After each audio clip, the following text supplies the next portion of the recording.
اسرائیل کو منہ توڑ جواب۔ ایران نے اسرائیل پر بیلسٹک میزائل سے حملہ کر دیا۔ تل ابیب اور بیت المقدس پر سمیت مختلف شہروں میں سائرن گونجنے لگے۔ اسرائیلی میڈیا کے مطابق ایران نے 100 سے زائد میزائل اسرائیل پر داغے۔ عرب میڈیا کا دعویٰ ہے کہ اسرائیل پر ایران کی جانب سے 400 میزائل داغے گئے۔ ایرانی خبر ایجنسی کے مطابق ایرانی میزائلوں نے تل ابیب میں اہداف کو نشانہ بنایا ہے۔ ایرانی میزائل اسرائیلی ایئر بیس پر گرے۔ کچھ میزائلوں نے نیٹازرام کے علاقے کو بھی نشانہ بنایا۔ بڑی تعداد میں اسرائیلی ٹینکوں کو تباہ کر دیا۔ حیفا میں ریلوے اسٹیشن کے قریب فائرنگ سے 8 افراد ہلاک اور زخمی۔ تل ابیب میں فائرنگ سے کئی صہیونی آبادکار زخمی ہو گئے۔ 6 کی حالت تشویشناک بتائی جا رہی ہے۔ اسرائیلی حکام نے عوام کو شیلٹر میں رہنے کا حکم دے دیا۔ اسماعیل ہنیہ، حسن نصر اللہ اور نیل فروشان کی شہادت کا بدلہ لینے کے لیے اسرائیل کو نشانہ بنایا گیا۔ ایرانی پاسداران انقلاب کے مطابق اسرائیل پر حملے سپریم نیشنل سیکیورٹی کونسل کے فیصلے اور فوج کی حمایت کے بعد کیے۔ ایرانی سپریم لیڈر آیت اللہ سید علی خامنائی نے ایرانی پاسداران انقلاب کو اسرائیل پر حملوں کا حکم دیا تھا۔ حملے کی پہلی لہر کے بعد دوسری لہر بھی شروع۔ ایرانی پاسداران انقلاب کی جانب سے کہا گیا، اسرائیل نے حملہ کیا تو دوبارہ جواب دیا جائے گا۔ اسرائیل پر بیلسٹک کروز میزائلوں اور ڈرون سے حملہ کیا گیا۔ اسرائیل پر حملوں کے بعد ایران کے مختلف شہروں میں جشن اور آتش بازی۔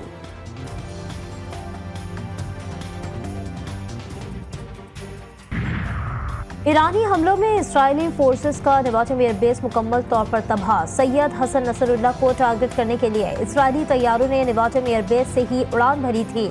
حملوں کے بعد اسرائیلی وزیر اعظم نیتن یاہو زیر زمین بنکر میں چھپ گئے۔ 80 سے 90% ایرانی میزائلوں نے اسرائیل میں فوجی اہداف کو نشانہ بنایا۔ حملوں میں اسرائیلی وزیر دفاع کے زخمی ہونے کی اطلاعات۔ حملے کے بعد اسرائیلی جنگی کابینہ کا ہنگامی اجلاس طلب۔ اسرائیلی حکام کا کہنا ہے کہ ایران کو اس کے حملے کی بھاری قیمت چکانا پڑے گی۔ امریکی صدر نے بھی فوری قومی سلامتی ٹیم کو اجلاس طلب کر لیا۔ جو بائیڈن کہتے ہیں امریکہ اسرائیل کو حملے کے خلاف دفاع میں مدد کرنے کے لیے تیار ہے۔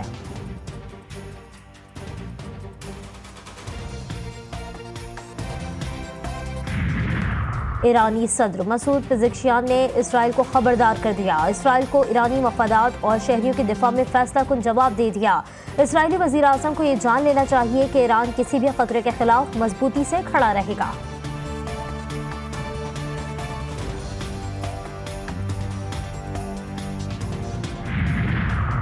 ایران کے حملے کے بعد بنکر میں چھپے اسرائیلی وزیر اعظم کا پہلا رد عمل۔ نیتن یاہو نے موساد چیف کو برابر میں بٹھا کر شکست خوردہ لہجے میں ویڈیو بیان ریکارڈ کروایا۔ کہا، ایران نے بڑی غلطی کر دی، اب ایران کو قیمت چکانا پڑے گی۔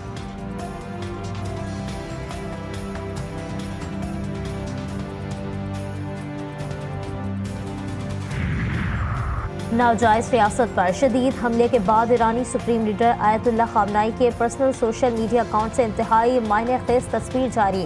تصویر میں واضح پیغام موجود، اگر اسرائیل نے اب کوئی حرکت کی تو اس کا جواب انتہائی شدید ہوگا۔ میزائلوں کا ذخیرہ موجود ہے۔ اسرائیلی فضائیہ کے چند گھنٹوں میں مشرق وسطیٰ میں بڑی کارروائیوں کی دھمکی۔ اسرائیلی فوجی ترجمان کا بیانیہ بھی جاری۔ کہا، اسرائیل ہائی الرٹ ہے اور اسرائیل کے شہریوں کا دفاع ہوگا۔ ایرانی حملے میں نقصان ہوا لیکن کتنا ہوا یہ نہیں پتا۔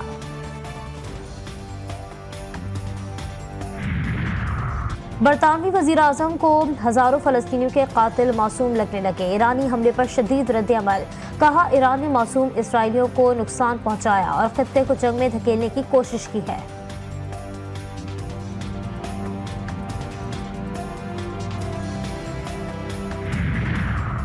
ایران اور اسرائیل کے درمیان بڑھتی کشیدگی، دنیا بھر کی ایئر لائنز سروس متاثر، جہازوں کے روٹ بدل دیے گئے۔ ایران، عراق، شام، لبنان کی حدود سے اجتناب۔ برطانیہ نے 4 نومبر تک اپنی ایئر لائنز کا آپریشن لبنان کے لیے بند کر دیا۔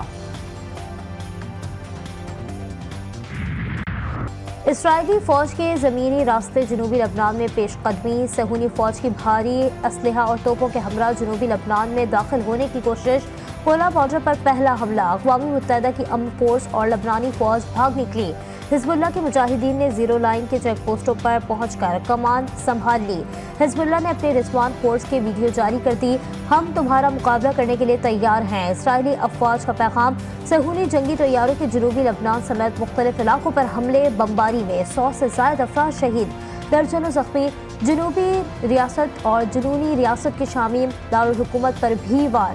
دمشق میں فضائی حملے میں خاتون اینکر سمیت 3 افراد شہید۔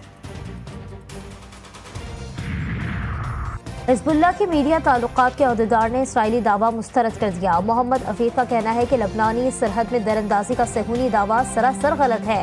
حزب اللہ اور قابض افواج کے درمیان کوئی براہ راست زمینی جھڑپیں نہیں ہوئیں۔ انہوں نے مزید کہا، جو بھی لبنان میں داخل ہونے کی ہمت یا کوشش کرے گا، ہمارے مجاہدین دشمن قوتوں کا مقابلہ کرنے کے لیے تیار ہیں۔